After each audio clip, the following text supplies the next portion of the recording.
You ask Tiger to solve. This deals with linear equations with one unknown. The final result is y equals -6. Let's solve it step by step. Swap sides. Group all constants on the right side of the equation. Add 6 to both sides. Simplify the arithmetic.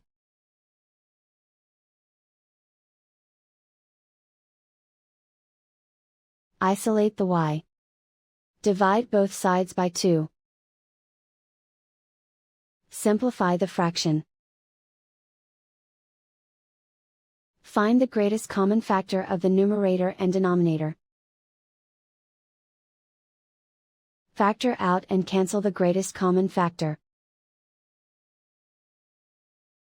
And so the final result is y equals -6.